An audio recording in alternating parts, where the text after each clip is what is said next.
Gostaria de estar pedindo que você abrisse comigo na carta de Tiago, a partir do capítulo 1, a gente vai estar falando hoje. A carta de Tiago, se você quiser abrir na sua Bíblia, ela fica lá no finalzinho da Bíblia, tá?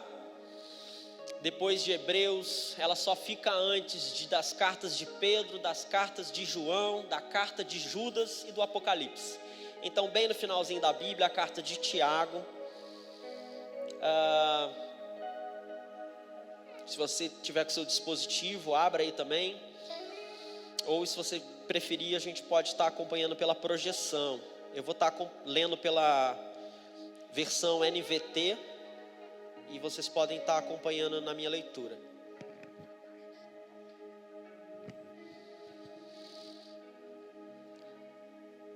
Bom, então, eu vou estar começando a ler o texto. A gente vai estar lendo hoje somente do versículo 1 até o versículo 8, tá? Vamos lá. Diz assim, Tiago capítulo 1. Eu, Tiago, escravo de Deus e do Senhor Jesus Cristo, envio esta carta às 12 tribos espalhadas pelo mundo. Saudações. Meus irmãos, considerem motivo de grande alegria sempre que passarem por qualquer tipo de provação, pois sabem que quando sua fé é provada, a perseverança tem oportunidade de crescer, e é necessário que ela cresça, pois quando estiver plenamente desenvolvida, vocês serão maduros e completos, sem que nada lhes falte. Se algum de vocês precisar de sabedoria, peça a nosso Deus generoso e receberá. Ele não os repreenderá por pedirem, mas quando pedirem, façam-no com fé, sem vacilar, pois aquele que duvida é como a onda do mar, empurrada e agitada pelo vento. Ele não deve esperar receber coisa alguma do Senhor, pois tem a mente dividida e é instável em tudo o que faz. Feche seus olhos. Deus, obrigado pela Tua palavra lida aqui nessa noite, ó Pai. A Tua palavra, ela é viva, ela é eficaz. Nós queremos te pedir que essa palavra possa falar aos nossos corações nessa noite, que traga lições e revelações valiosas ao nosso coração, e que ela se perpetue em nosso coração, ó Pai, que depois, no final dessa noite, durante essa semana, essa palavra ecoe no nosso coração e continue a falar através dessas palavras, ó Pai. Nós te pedimos e te agradecemos. Abre o nosso entendimento, ó Pai. Amém.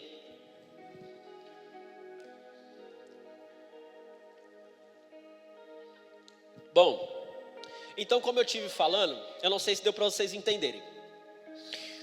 Eu comecei a ler os primeiros 8 versículos da carta de Tiago. A partir então, daqui, se Deus assim permitir, sempre que eu tiver a oportunidade de estar ministrando, fora um dia especial, às vezes no final do ano a gente chega e faz uma campanha de Natal, ou às vezes tem uma data específica para a gente poder fazer uma outra palavra, eu vou procurar sempre me deter e voltar à carta de Tiago, da onde a gente parou. Se a gente parou no versículo 8 aqui, na próxima vez que eu ministrar, se Deus assim permitir, eu volto no versículo 9 e a gente continua a exposição a partir daí, tá? Fazendo realmente um estudo e um acompanhamento, uma exposição da carta, de forma que a gente entenda o contexto, o todo da carta, e não simplesmente fragmentos que a gente une com algumas outras coisas. Então é até um incentivo que eu gostaria de dar para você. Quando você chegar e for fazer o seu devocional na sua casa, você pode muito bem, de repente, procurar o livro devocional que tem e, de repente, ele fala um trechinho de um versículo e traz um texto do autor, né, ali daquele devocional. Não é uma inspiração divina, mas ele traz um versículo bíblico e depois o autor daquele devocional, ele desenvolve um texto. Mas é muito interessante também que você pegasse uma carta, um livro da Bíblia, pequenininho que fosse, e que você esmiuçasse ele, que você lesse várias vezes. Se você tiver dificuldade, procura no YouTube alguma coisa que te ajude a compreender, e você vai se enriquecer muito mais do que ler fragmentos soltos, ou de vez em quando abrir a Bíblia num dia de manhã e fazer o seu devocional. Eu tenho certeza que você vai se aprofundar muito mais se você se deter no texto e ficar durante um tempo, algumas semanas, ou pelo menos um mês em cima desse texto, fazendo uma leitura. As cartas de Paulo são interessantes para isso.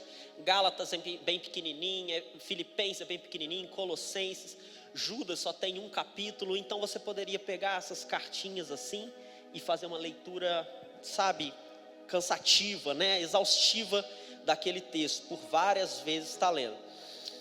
A carta de Tiago, ela só tem 5 capítulos, E depois, se você pegar na sua Bíblia física aí, no dispositivo também mostra. Você vai ver que ele tem vários subtítulos, vários títulos aí, que vai falando: fé e esperança, ouvir e praticar, advertência contra o preconceito, fé e obras, resistam ao diabo, não julguem os outros. Então ele faz uma série de pontuações. Então durante esse tempo, provavelmente a gente vai passar, de repente, o segundo semestre, sempre que eu estiver ministrando, eu vou estar voltando em Tiago, falando a respeito desses pontos, tá? Vamos lá, falando sobre a carta de Tiago. A carta de Tiago, ela é um exemplo muito interessante. Por quê? A carta de Tiago, ela não vai, você fazer a leitura, inclusive elas são 5 só capítulos. Se você quiser, durante essa semana, começando amanhã, indo até a sexta-feira, você consegue ler a carta de Tiago inteira. E depois você já vai ouvindo e tendo um pouco mais de domínio do que foi falado. Então, a carta de Tiago, se você ler ela de ponta a ponta, você vai perceber que ela não tem um conteúdo de uma doutrina muito pesada, de uma teologia muito complexa. Não é nada disso. Pelo contrário, a carta de Tiago, ela é muito prática. Ela chega a ser pastoral. Ela vai falar de temas relevantes para a nossa vida em comunidade e na nossa vida cristã. A gente pode ver cartas de Paulo, por exemplo, como Romanos e Efésios. São cartas muito mais difíceis de você entender. Vai estar falando da doutrina da salvação e umas coisas um pouco mais elaboradas. De Tiago, não. De Tiago é interessante que um dos comentários que eu estava lendo, ele parece que é uma carta como se ele estivesse batendo um papo com você. Como se ele estivesse sentado do seu lado, tomando um café. E é uma carta muito prática e muito pastoral. É interessante também porque a carta de Tiago, depois que a gente for ler, ou se você ler durante essa semana, você vai perceber que ela traz vários ensinamentos, como eu falei, ela não é uma doutrina muito pesada, uma teologia, mas ela traz uma série de orientações. Olha, vivam desse jeito, evitem aquilo, façam dessa forma. Então ele vai dando orientações, admoestações, ensinos, e vai fazendo uma série de fórmulas para que a gente viva uma vida cristã mais madura, como eu estive falando no começo. E é interessante porque depois que você vai lendo a carta de Tiago, você vai perceber que uma série de conceitos e de hábitos que a gente criou na nossa igreja cristã mundial vieram das palavras de Tiago. Por exemplo, a igreja e a sociedade no geral, ela se preocupa muito com aquelas pessoas que estão em situações de vulnerabilidade, com os órfãos, com as viúvas. Uma das pessoas que orientou sobre isso é na carta de Tiago. Outro ponto, quando uma pessoa está lá no hospital, ela está doente, de repente você pede na igreja, olha, ora lá por fulano, ele está doente, leva lá o pastor, o presbítero para orar pelo aquele doente. Foi Tiago que orientou que fosse dessa forma. No começo do ano, na reunião de voluntários, a gente falou a respeito disso. Esse nosso costume de, semana que vem eu vou fazer tal coisa. Se Deus quiser eu vou. Quem orientou que fosse dessa forma era Tiago. Olha, antes de vocês fazerem qualquer coisa, procurem dizer, se Deus quiser vai ser desse jeito e daquele jeito. Agora há pouco na nossa oração lá em cima, teve um outro ponto que não estava anotado ali, o Silvinho orando falou. Somente por conta de Tiago a gente fala de que a gente deve não só viver a palavra, mas também praticar.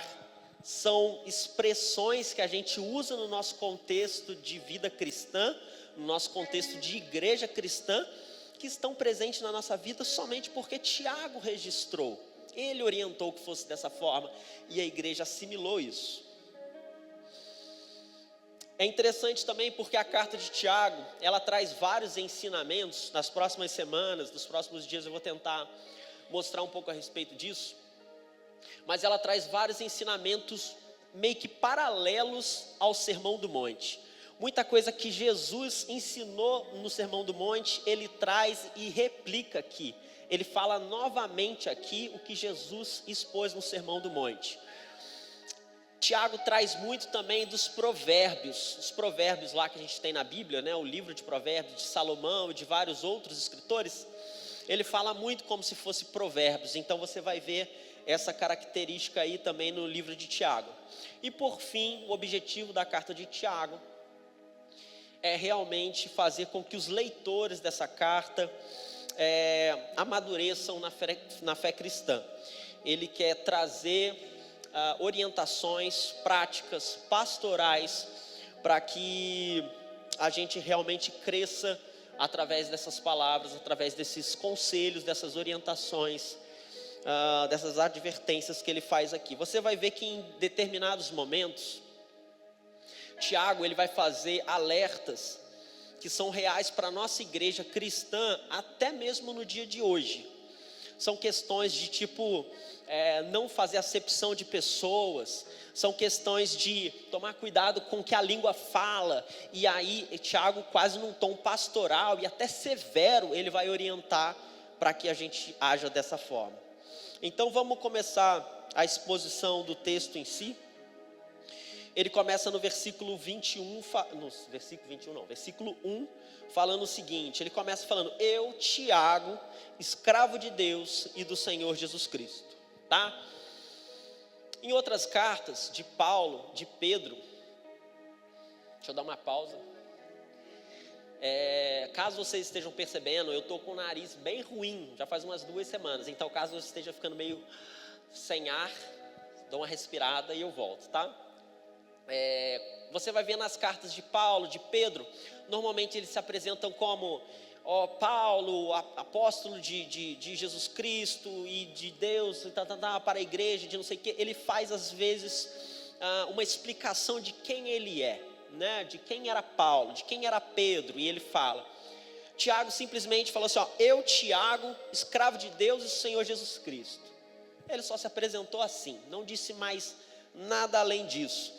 E aí, também baseado nos comentários que você pode estudar, que você pode procurar, a gente descobre que lá nessa igreja primitiva, né, logo que Jesus voltou aos céus e começou-se aquela igreja, existiam 3 Tiagos ali, pelo menos, né, e que podem ter escrito essa carta, porque haviam 3. Os 2 primeiros não foram, porque foram os dois discípulos de Jesus. Um era Tiago, filho de Zebedeu, e era o irmão de João, que era aquele muito próximo de Jesus. Lembra daquele Pedro, Tiago e João no barquinho? Era o Tiago, irmão de João, que estava sempre próximo de Jesus. Esse daí não era. Tinha um outro discípulo de Jesus também, que se chamava Tiago, mas ele era filho de Alfeu. Então um era filho de Zebedeu e o outro filho de Alfeu. O terceiro Tiago que aparece logo no começo da igreja é justamente Tiago, meio-irmão de Jesus. Então Tiago, escritor dessa carta, ele era irmão de Jesus, irmão de sangue. E o que acontece? Durante o ministério público de Jesus aqui, Tiago não acreditou em Jesus. Aquele lance, né, que aparece em algumas passagens que os irmãos não acreditavam na soberania dele, no reinado dele, que ele era realmente Deus. E fala que Tiago não acreditou em Jesus durante o seu ministério terreno, público na terra. Somente depois que Jesus morre, depois que Jesus ressuscita, 1 Coríntios 15 vai dizer que ele aparece a Tiago, e Tiago então crê, se converte e passa a ser uma testemunha viva da ressurreição de Jesus. E aí em Atos vai falar que Tiago era um dos líderes daquela igreja, daquela primeira igreja estabelecida em Jerusalém. Então Tiago era um dos principais líderes, mas ele foi somente crer e acreditar em Jesus depois da morte, da ressurreição de Jesus, e quando ele viu Jesus ressurreto, ele pôde crer naquilo. E ele vai falar que Tiago, escravo de Deus e do Senhor Jesus Cristo, enviou essa carta às 12 tribos espalhadas pelo mundo. Esse contexto de 12 tribos fala muito de Israel, né, do que ele vivia na época. Ele poderia estar falando de judeus que naquela época já estavam sendo judeus cristãos, que já estavam sendo perseguidos e se espalharam, está aí espalhados pelo mundo. Mas se a gente for se basear nesse trecho, a gente pode enxergar que Tiago ele estava sendo um pouquinho mais, olhando um pouquinho mais para frente, um pouquinho mais profético. Provavelmente o que Tiago estava falando das 12 tribos espalhadas pelo mundo é porque ele sabia que a carta dele iria impactar e alcançar gerações em diversas nações que conheceriam o Evangelho. Então Tiago, é interessante também falar isso a respeito da carta de Tiago, diferentemente de Paulo, que normalmente escrevia para a igreja de Corinto, resolvendo um problema específico de Corinto, os Gálatas, Romanos. Tiago ele não escreve para uma igreja específica, ele escreve para todo o povo de Israel espalhado pelo mundo. Então a gente pode tirar conclusões que essa carta também foi escrita para nós, para que hoje nós tivéssemos lições e ensinamentos baseados no que Tiago escreveu. Vamos lá, versículo 2. Meus irmãos, considerem motivo de grande alegria sempre que passarem por qualquer tipo de provações.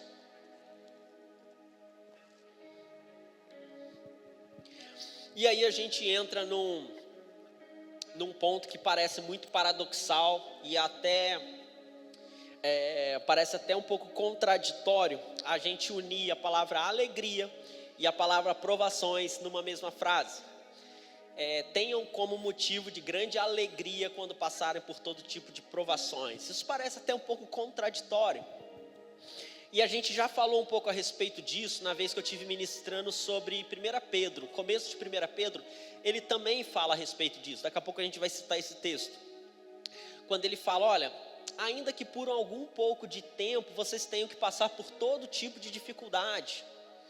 E aí então, essa ideia, esse conceito, você vai perceber através de Pedro, através de Paulo, através de Tiago aqui, no Novo Testamento todo, e ali principalmente na igreja primitiva, né, no começo do cristianismo, ela era uma ideia muito presente, era um conceito muito presente, o fato de você se alegrar através de provações, através de dificuldades.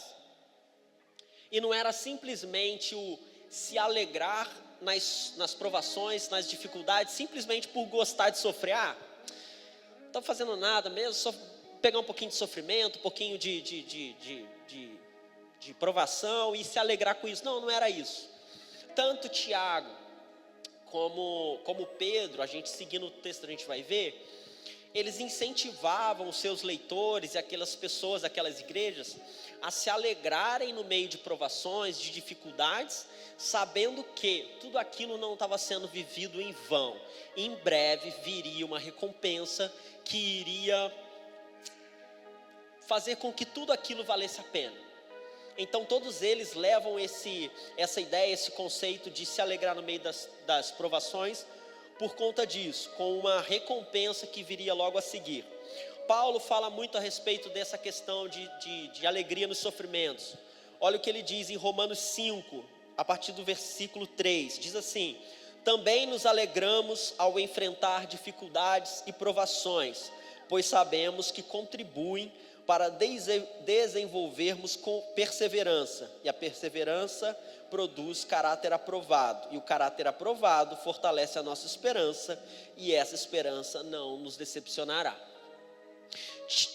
Paulo ainda dizendo para os Romanos, no capítulo 8, versículo 18, diz o seguinte: considero que o nosso sofrimento agora não é nada comparado com a glória que ele nos revelará mais tarde. Paulo ainda falando aos Coríntios, na segunda carta de Paulo aos Coríntios, capítulo 4, a partir do versículo 16, diz o seguinte: ainda que o nosso exterior esteja morrendo, o nosso interior está sendo renovado a cada dia, pois essas aflições pequenas e momentâneas que agora enfrentamos produzem para nós uma glória que pesa mais que todas as angústias e durará para sempre. Pedro também falando a respeito desse mesmo tema, foi o que a gente ministrou há algum tempo atrás. Alegrem-se com isso, ainda que agora, por algum tempo, vocês precisem suportar muitas provações, elas mostrarão que a sua fé é autêntica. Então essa ideia e esse conceito de se alegrar no meio de provações era muito comum no Novo Testamento e no início da igreja. Talvez isso no nosso mundo de hoje, que a gente procura sempre o nosso conforto e o nosso prazer, tenha se deslocado um pouco da realidade. Mas essa é a realidade do Evangelho. Não que, como eu já falei no começo, não que a gente vá gostar de sofrer. Ah, que legal, um sofrimento, mais uma vez, vou dar risada disso. Mas o que ele está dizendo é, mantenham a alegria em meio a provações, sabendo que tem uma recompensa logo em breve. Pedro fala da recompensa da glória que virá no futuro. Tiago vai falar daqui a pouco sobre a recompensa da perseverança. Olha, se alegrem quando vocês estiverem passando por provações, sabendo que a provação vai trazer para vocês perseverança.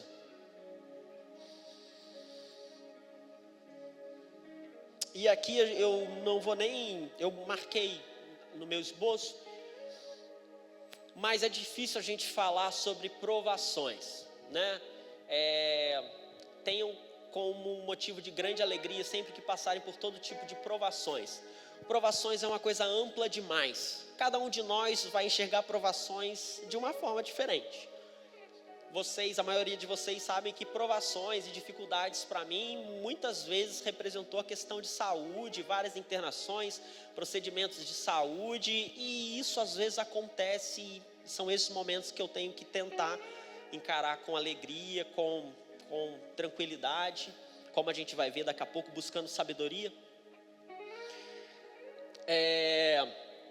Para outras pessoas pode ser de repente um problema num relacionamento, para outras pessoas pode ser a perda de um familiar ou de uma pessoa querida, para outras pessoas pode ser um desemprego, para outras pessoas pode ser N motivos de provações.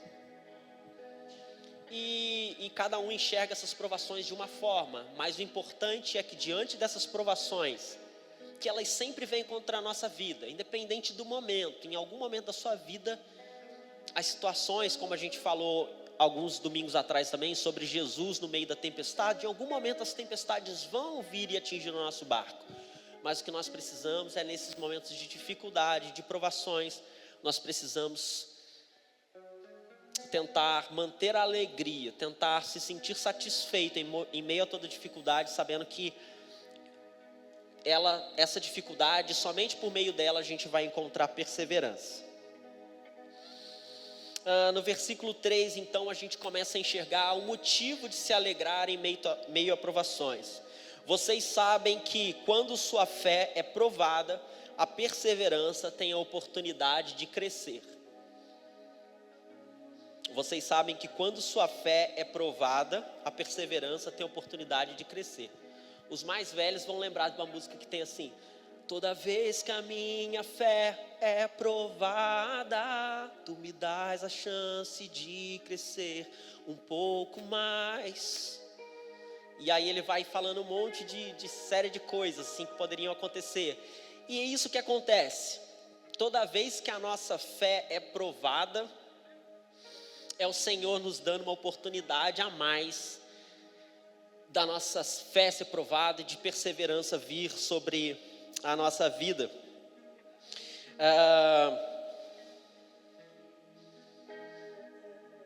Nesse caso, a gente vê, né, como a gente falou, que a provação, os sofrimentos geram em nós, aqui Tiago falando, o que viria sobre nós como recompensa seria a perseverança. O texto fala que a perseverança só tem oportunidade de crescer através desses sofrimentos.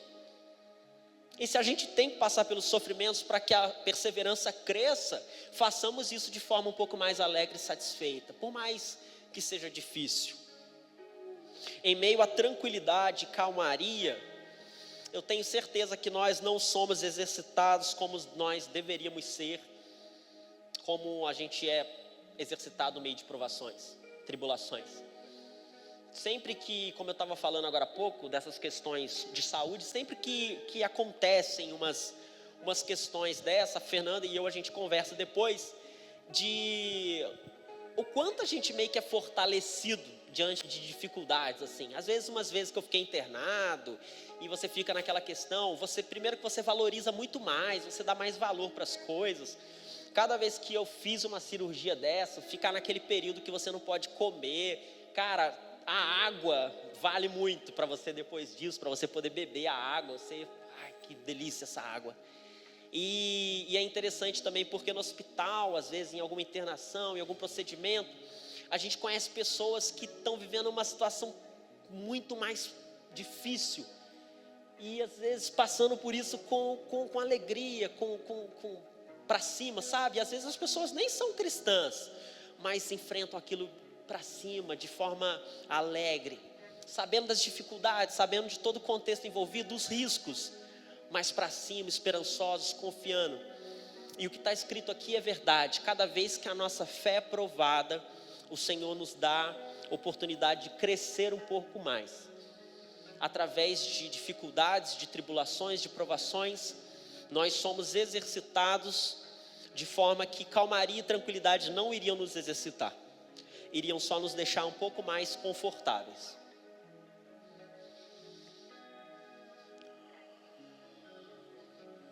E aí depois então a gente vai para o versículo 4, que fala para a gente o motivo da gente ter essa perseverança. Então ele está falando o seguinte, olha, tenham por motivo de grande alegria sempre que passarem por todo tipo de provações. Versículo 3, porque as provações vão trazer para vocês perseverança. Versículo 4, perseverança, é necessário que a perseverança cresça, pois quando ela estiver totalmente desenvolvida, plenamente desenvolvida, vocês serão maduros e completos, sem que nada lhes falte. E aí maduros, se a gente for olhar no contexto, no original da palavra, maduros aqui, ele pode ser traduzido também como sem defeito, como perfeito. Então a gente pode encarar como que vocês vão se tornar maduros e completos sem que nada lhes falte. A gente pode entender que a gente vai se tornando cada vez mais perfeito, que a gente vai se tornando cada vez mais sem defeito na nossa vida cristã, na nossa vida de fé terrena, sabendo que a gente nunca vai alcançar essa perfeição na nossa vida aqui. A nossa perfeição completa, ela só virá quando nós estivermos na nossa casa definitiva, quando encontrarmos o Senhor Jesus. É lá onde diz o texto, eu sei que aquele que começou a boa obra é fiel para cumprir. Então essa maturidade que nós estamos conquistando dia após dia, ao enfrentar provações com mais alegria, trazendo através disso perseverança a nós, isso vai nos deixando mais maduros, perfeitos, sem defeito, até que nós faltemos só um pouquinho de perfeição, sabe? Para quando a gente encontrar Jesus de fato, essa perfeição esteja completa. Tudo que nós fizermos aqui, toda a maturidade que nós não alcançarmos, não será completa se nós não chegarmos ao nosso destino final na glória, junto com o Senhor Jesus Cristo. Lá será a nossa perfeição completa.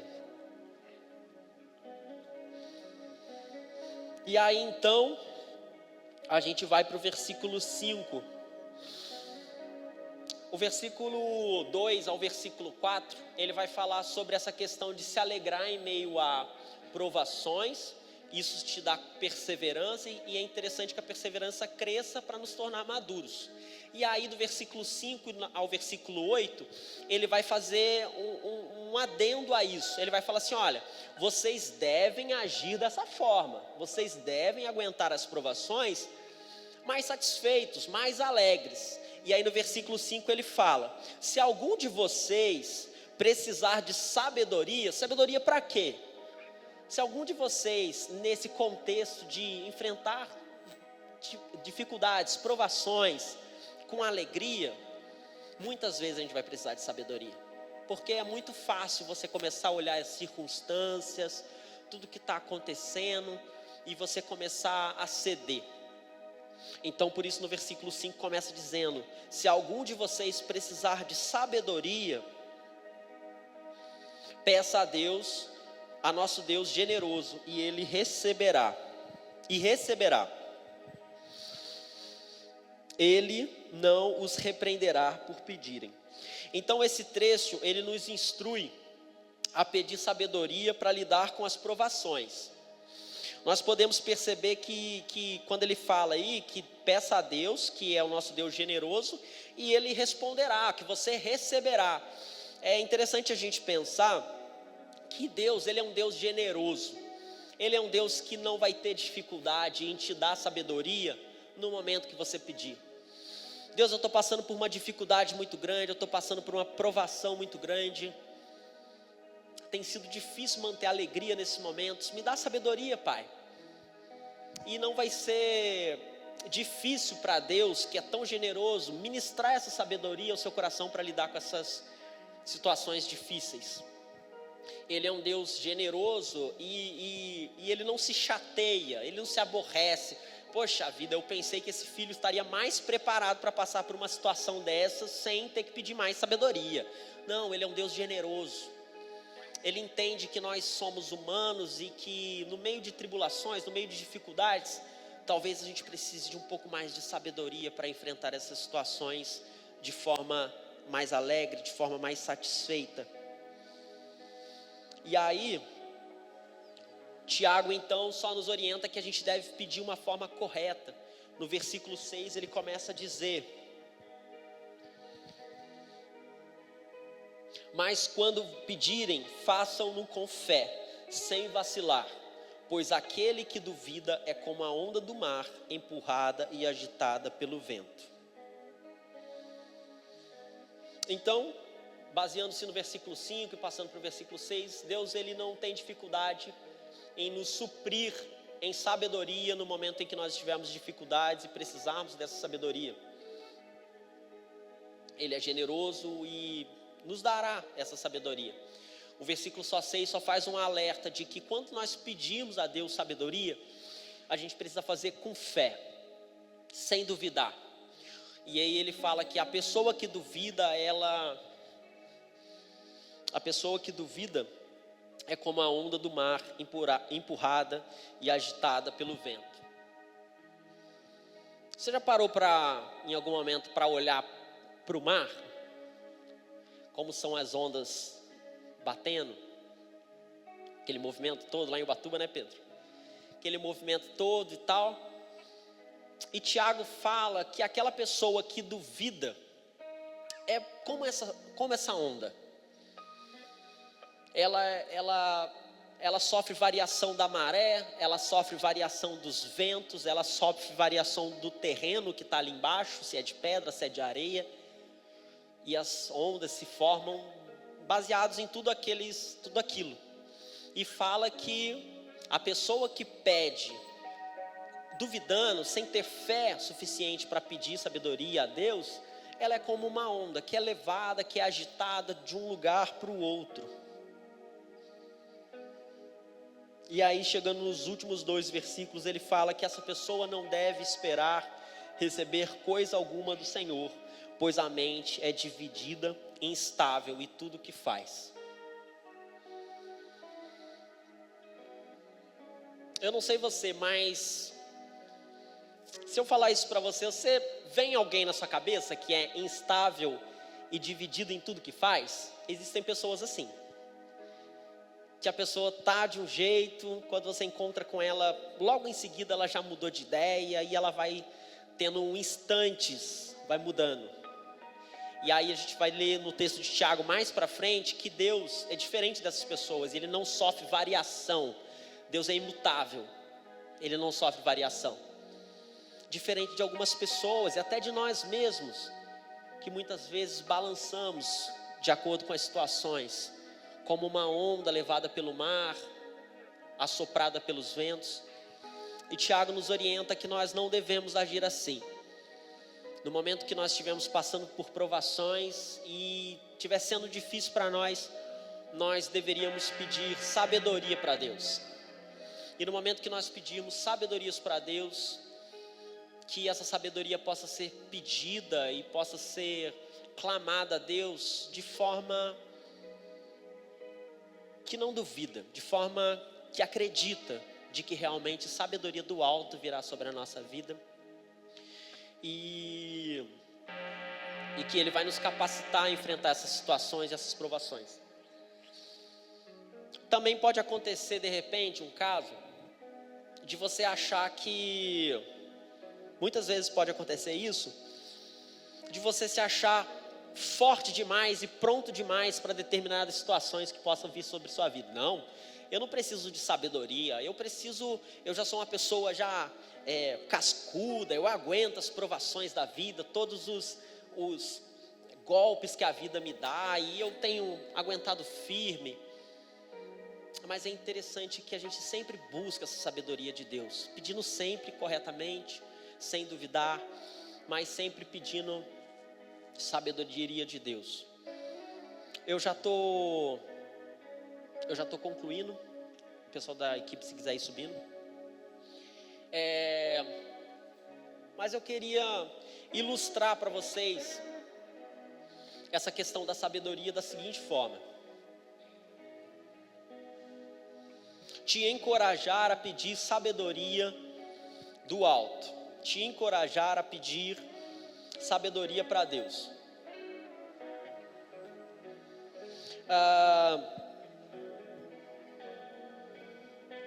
A gente sabe, se você parar para pensar em pilotos de avião comercial,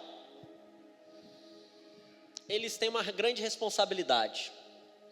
Eles têm a responsabilidade de levar centenas de pessoas de um lugar para o outro todos os dias.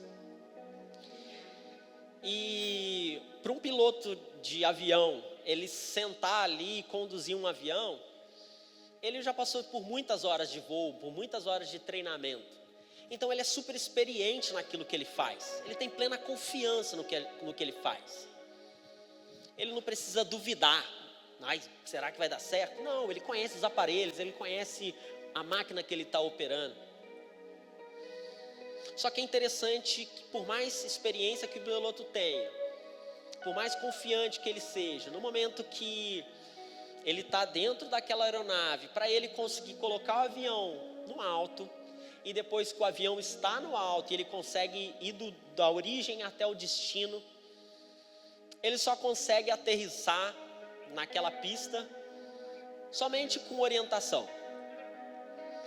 Quando ele está no ar, ele praticamente, em último caso, ele conseguiria pousar um avião na pista correta, no lugar correto, somente pelas habilidades dele. Quando ele está se aproximando de um aeroporto, ele começa a pedir instruções, ele começa a pedir sabedoria da torre de comando para que ele tenha instruções, e baseado naquelas orientações, naquelas instruções, ele consiga se guiar, encontrar o lugar correto e fazer a aterrissagem que ele precisa fazer. E da mesma forma é na nossa vida. Por muitas vezes, de repente, a gente pode estar passando por essas dificuldades e por essas provações, e às vezes até enfrentando tudo com alegria, com satisfação, tentando com que as situações não aflijam tanto a gente, mas às vezes a gente pode ter um coração assim meio que, Deus ele não está se preocupando comigo, as minhas dificuldades aqui eu tenho vivido, Deus ele está cuidando de outras coisas, se ele estivesse cuidando de mim mesmo, eu estaria passando por tudo isso. E é interessante que a gente comece a tirar esse pensamento da nossa mente, que a gente possa realmente trazer esperança do nosso coração de que Deus realmente ele vê cada um dos nossos sofrimentos, que Deus ele estimula para que durante esses sofrimentos a gente realmente permaneça confiante, que a gente continue esperançoso, que a gente mantenha a alegria, a esperança, a satisfação, sabendo que essas provações elas trazem para a gente perseverança. E a perseverança, então, ela vai ganhando forma, ela vai amadurecendo,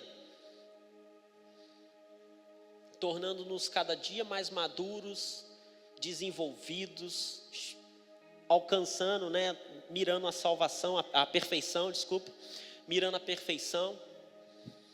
E que durante essa viagem, no meio de tribulações, de provações, nós não tenhamos dificuldade em pedir sabedoria e orientação da nossa torre de comando.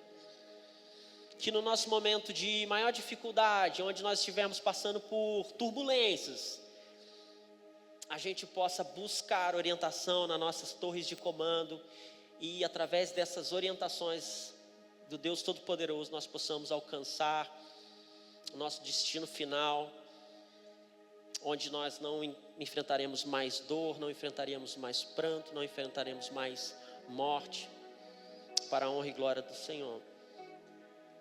Feche seus olhos nesse momento, vamos orar.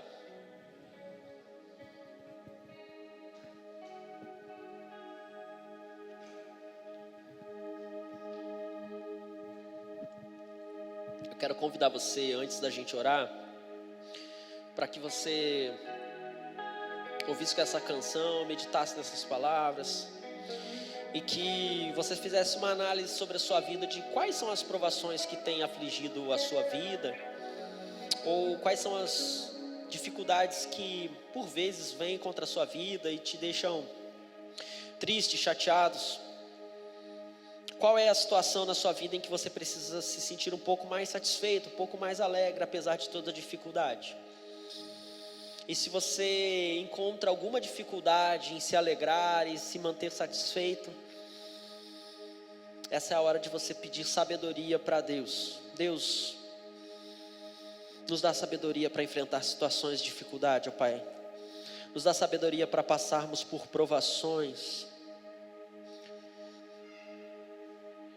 Nós queremos pedir, ó Pai, a Ti, de uma forma confiante, de uma forma esperançosa, sem duvidar, ó Pai. É o que nós te pedimos.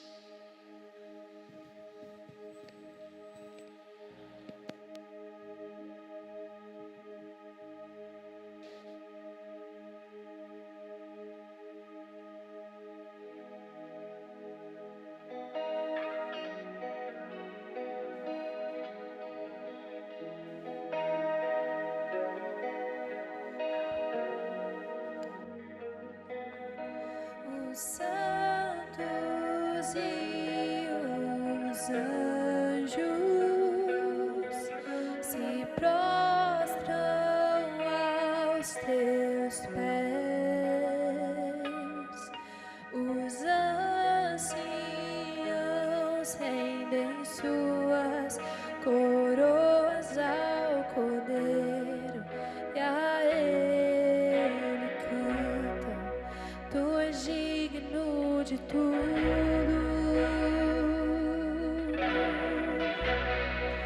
Tu és digno de tudo. Pois tudo vem de ti e tudo é para ti. Tua é a glória. Tu és digno de tudo.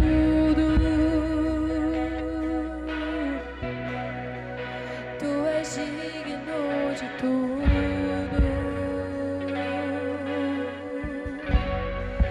Pois tudo vem de ti e tudo é para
nossa adoração.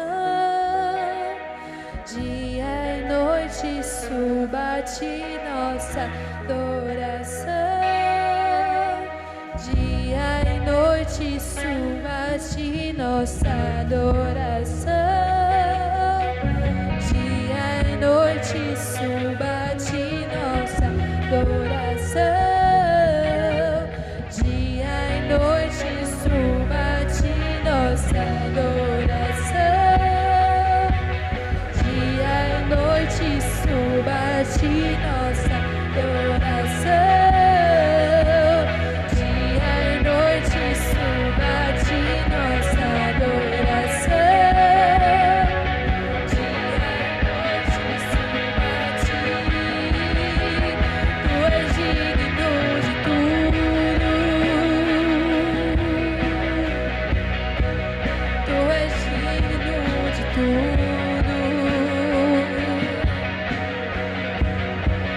Pois tudo vem de ti e tudo é para ti. Tua é a glória. Tu és digno de tudo. Tu és digno de tudo.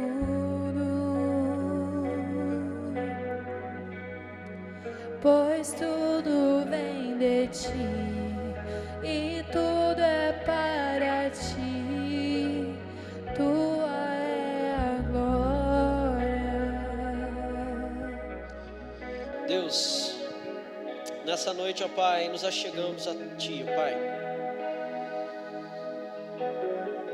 Nós achegamos de forma sincera, de forma honesta. Nós nos achegamos para dizer, ó Pai, que muitas vezes, ó Pai, nós temos dificuldades, ó Pai, em meio a sofrimentos, a meio de provações. Nós nos mantermos alegres, contentes, satisfeitos, esperançosos de que nós temos algo melhor para enfrentar e para encontrar mais adiante, ó Pai. Muitas vezes, Pai, esse processo de fazer amadurecer a nossa perseverança é doloroso demais para nós. Por isso, nessa noite, ó Pai, nós queremos fazer como a Tua Palavra diz, Tua Palavra orienta. Nós queremos pedir sabedoria a Ti, ó Pai. Nas situações que nos afligem, nas situações que vêm sobre as nossas vidas, ó Pai, traz a nós sabedoria, ó Pai. Sabedoria para lidar com dificuldades, sabedoria para lidar com provações, sabedoria para lidar com tentações, sabedoria para lidar com todas as aflições que atingem a nossa vida, que ameaçam muitas vezes a nossa fé, que muitas vezes tentam nos balançar. Mas nós pedimos nessa noite sabedoria, Pai. Som do nosso coração, ó Pai, nós queremos pedir sabedoria nessa noite, ó Pai, de uma forma confiante, de uma forma que não duvida. Nós não queremos ser como pessoas instáveis, ó Pai, pessoas que são levadas, carregadas por qualquer vento de um lado para o outro. Nós queremos permanecer firme na rocha que o Senhor é. Firma os nossos pés, ó Pai. Que a cada dia nós tenhamos certeza e convicção de onde estamos firmados, no Teu nome. Que a cada dia nós tenhamos mais confiança e certeza que nós estamos em Ti, o Deus que não tem variação. Usa-nos, ó Pai, para o louvor e para a honra da Tua glória, Pai. Que em provações, dificuldades, nós enfrentemos com alegria, com o olhar de que lá na frente tudo resolvido estará. E que durante esse processo, ó Pai, o Teu nome seja glorificado através das nossas vidas. É o que nós pedimos, já Te agradecemos, para a honra e glória do Teu nome. Amém, amém. Gostaria de chamar o pastor Glauco, para a gente participar da ceia.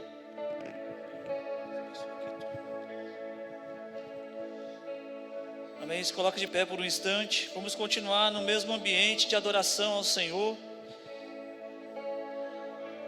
Eu queria,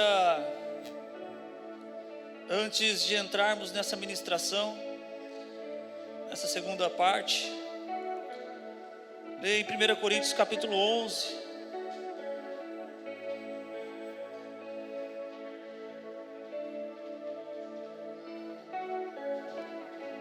Versículo 28 diz assim: examine-se o homem a si mesmo, e então, pode projetar por gentileza, 1 Coríntios 11, 28, eu queria que você acompanhasse comigo a leitura.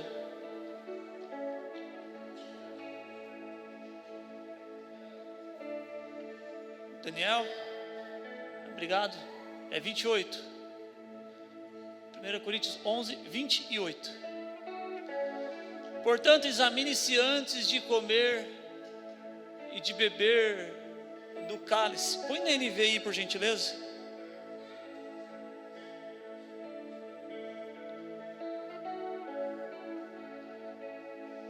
Examine cada um a si mesmo, e então não coma, e então não participe da ceia. A Bíblia nos adverte para que nós nos examinemos e então comamos e bebamos do cálice. Então não deixa de ser uma autoanálise. É um momento onde nós vamos refletir, vamos parar para refletir no Senhor por um instante.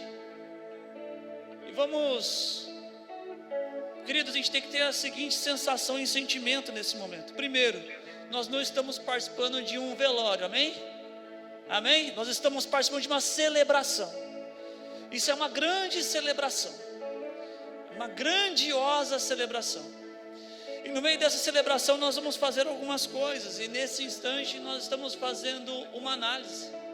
Nessa análise eu digo para você, certa vez uma pessoa disse para mim: pastor, eu estou com dificuldade, eu não consigo ceiar porque eu não me sinto digno. Daí eu passei a brincar com alguns amigos. Quando eles me convidam para alguma coisa, geralmente eu falo: eu nem sei se eu sou digno. E eu brinco muito falando isso, porque quem seria digno? O que seria dignidade? Quais seriam os nossos atos de justiça que compraria a nossa dignidade de nos achegarmos diante do Senhor? Quais seriam os nossos atos de caridade? Eu sou generoso, olha como eu sou bonzinho, ó, eu ajudo os necessitados, ó. Tá lá, carimba, digno, merecedor. De jeito nenhum. De jeito nenhum. Não há um só digno. Não há um só de nós dignos de nos achegarmos à mesa. Não há ninguém que mereça. Não há ninguém que seja merecedor da graça e do amor de Jesus, mas foi Ele que nos comprou e nos amou quando éramos pecadores. Foi Ele que nos chamou quando éramos indignos e continuamos indignos, e os indignos se reúnem para dizer: Senhor, só Tu és digno de tudo, só o Senhor é digno de tudo, e é por isso que eu estou aqui, Jesus. É pelo Teu nome, pela dignidade que há no Seu nome, é pela fidelidade que há no Seu nome, não é pela minha infidelidade, porque se for contar com a minha infidelidade eu já teria desistido de tudo. Mas não, eu vou continuar insistindo e prosseguindo, porque o Senhor me ama do jeito que eu sou. O Senhor me ama. Foi o Senhor que me resgatou. Portanto, examine-se o homem a si mesmo, e então coma do pão, beba do cálice. Pois quem come e bebe sem discernir do corpo do Senhor, come e bebe para a sua própria condenação. Esse contexto de Coríntios está dizendo sobre um grupo de pessoas que não estava discernindo o que estava acontecendo no ambiente da igreja, que não estavam conseguindo e não estavam nem aí para as pessoas que estavam indo lá com uma verdadeira intenção de apenas se alimentar, e outras pessoas de ter a plena comunhão.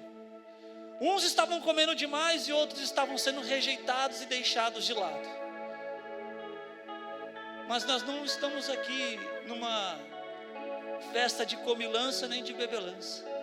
Nós estamos aqui para celebrarmos a morte e a ressurreição de Cristo. E enquanto os irmãos começam a fazer a distribuição, eu gostaria que por alguns segundos você avaliasse a sua vida com o Senhor, não no sentido de dignidade, mas no sentido do porquê você está aqui hoje. Olha para o seu coração mesmo, uma noite fria, um domingo frio, propício para ficarmos em casa, propício para entrar embaixo da coberta e jogar uma Netflix lá na tela.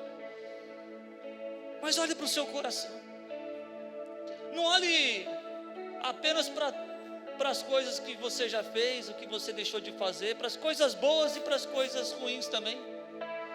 É momento de confessarmos diante do Senhor, mas é momento da gente analisar também, porque, queridos, de verdade mesmo, do fundo do meu coração, eu não desisti de Cristo por causa de mim, porque se fosse por causa de mim, eu já teria abandonado a fé já fazia muito tempo.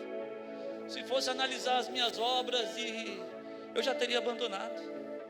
E eu não falo isso porque eu sou um ladrão, porque eu faço isso porque quando eu olho para o amor de Cristo, isso me constrange, porque o amor de Cristo nos constrange. O amor dele nos constrange.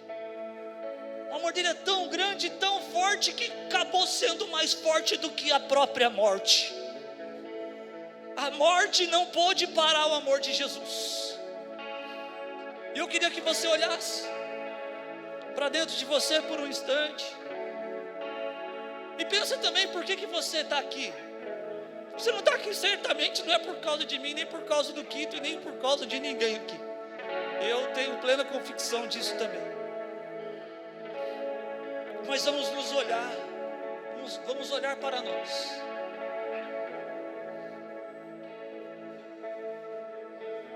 Vamos pensar por que nós estamos aqui hoje, Senhor.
Os irmãos podem distribuir a ceia. Enquanto eles distribuem a ceia, nós vamos adorando ao Senhor, amém? Aleluia, Jesus.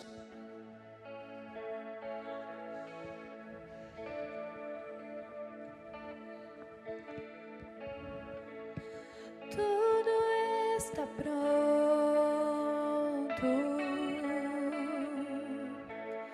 mesa, pão e vinho,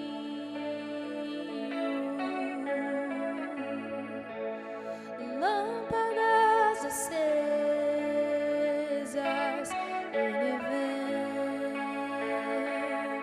Ele vem,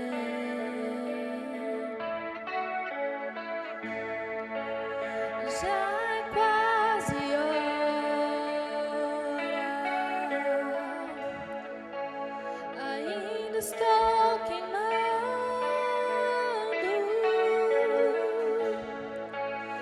olho protegido. Ele vem, ele vem, ele vem.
dia bom, dia mau, independente do final, contigo estarei,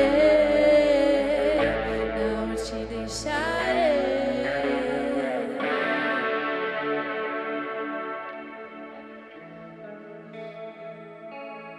Aleluia.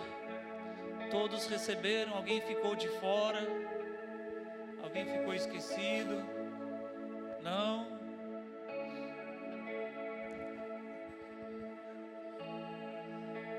Guardar os irmãos ali também serem servidos.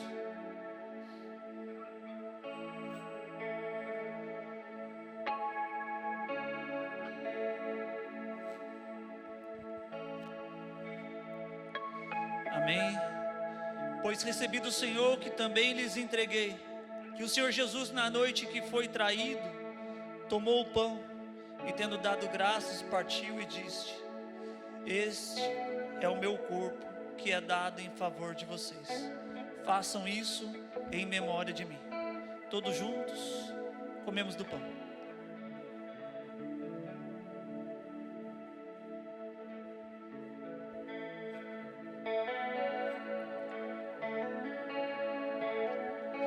Da mesma forma, depois da ceia, ele tomou o cálice e disse: este cálice é a nova aliança no meu sangue. Façam isso sempre que beberem, em memória de mim. Todos juntos, bebamos do cálice.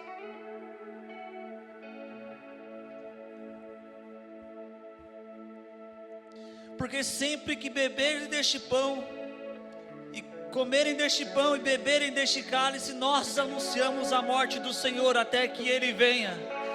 Nós anunciamos, você acabou de anunciar a morte do Senhor até que Ele venha. Aguarde o seu coração esperando, porque Ele vai voltar. Ele vai voltar. Ele vai voltar. Aleluia. Eu te amo e vou gritar pro mundo inteiro ouvir. Te amo, te amo, te amo. Eu te amo e vou gritar pro mundo inteiro ouvir. Te amo, te amo, te amo. Eu te amo e vou gritar pro mundo inteiro ouvir. Te amo, te amo, te amo. Eu te amo e vou gritar pro mundo inteiro ouvir. Te amo, te amo, te amo. Eu te amo e vou gritar pro mundo inteiro ouvir.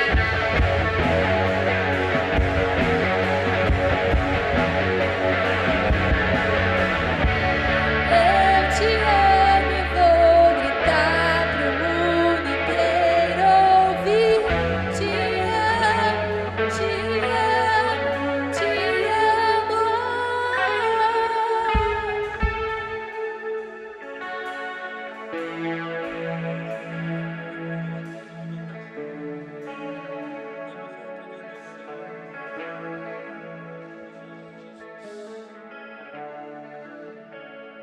Nós não podemos perder o senso de que isso pode acontecer amanhã.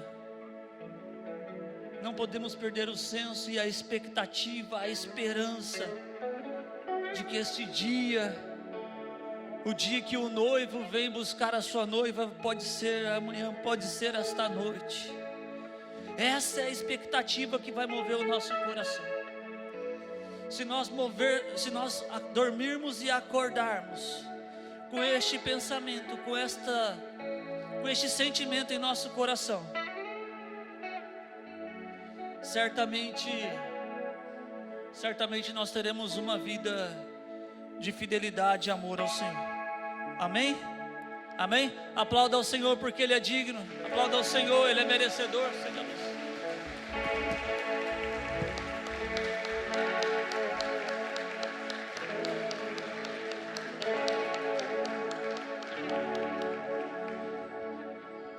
Queridos, eu queria pedir uma ajuda de vocês ainda, antes de nós encerrarmos este culto. Nós tivemos, creio que foi ontem, o Lucas até colocou no grupo da igreja, o pai dele, o Tonhão, conhecido como Tonhão, Luiz Antônio, ele sofreu um acidente e vai passar por uma cirurgia amanhã. E eu queria que vocês me ajudassem, para nós orarmos, para que Deus esteja à frente dessa cirurgia, esteja à frente dos médicos, cuide de tudo naquele ambiente, naquele lugar. Foi uma fratura séria na região do fêmur, mas não importa o tamanho da dor, não importa o tamanho da fratura, eu creio que a mão do Senhor estará sobre a vida dele naquele ambiente, amém? Amém? Então, me ajude em oração em nome de Jesus. Senhor Jesus, nós clamamos a Ti, ó Pai, pedimos ao Senhor, clamamos ao Senhor, ó Deus, que abençoe a vida do nosso irmão Luiz Antônio, Senhor. Guarde ele naquele leito de hospital, ó Pai, guarde ele naquele ambiente, Senhor, no meio da tribulação, da dificuldade, ó Deus, da dor. Tire a dor, Senhor, tire tudo que possa trazer incômodo e desconforto para o Teu filho, ó Pai, em nome de Jesus. Em nome de Jesus, visite a ele naquele hospital, ó Pai. Coloque os Seus anjos para guardá-lo, ó Deus, na cirurgia de amanhã, Senhor. Coloque os Seus anjos, ó Pai, para preparar tudo, ó Pai. Prepare todo o ambiente naquele lugar. Todo o recurso necessário, ó Deus, seja levado, ó Deus, para que a cirurgia seja um sucesso, para que o livramento do Senhor esteja sobre a vida dele, ó Pai, para que a sua recuperação, ó Deus, seja breve, para que a sua recuperação seja sem dor, em nome de Jesus, ó Pai, guarde ele, ó Deus, nesses instantes, Senhor, estenda suas mãos, ó Deus, sobre ele. Nós clamamos ao Senhor e pedimos a Ti, ó Deus. Ah, Jesus, o Senhor é capaz de reformular os ossos, de unir, ó Deus, os ligamentos, Senhor. O Senhor é capaz de unir, ó Pai, as partes quebradas, Senhor. Uma palavra liberada do Senhor, ó Deus, tudo se transforma. Uma palavra liberada do Senhor, tudo muda. O ambiente muda, a atmosfera muda, ó Pai. É no físico, é no espiritual também, Senhor. Em nome de Jesus, ó Pai, em nome de Jesus. Coloque as Tuas mãos sobre ele naquele lugar, ó Pai, realiza um milagre, ó Deus, sobre a vida dele, Senhor, sobre a sua saúde.